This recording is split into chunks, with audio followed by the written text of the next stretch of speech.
I don't think people realize just how massive the A380 really is. This beast is so big, it can carry up to 850 passengers in an all-economy layout. That's like an entire small town flying through the sky.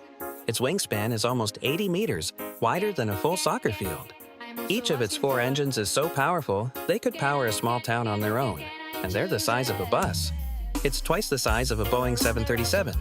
When it parks next to other planes, it looks like a giant among toys and is so heavy, it needs over 22 wheels just to land safely. Imagine changing those tires. And yet, it flies like a dream. If that doesn't blow your mind, I don't know what will. Follow for more insane aviation facts.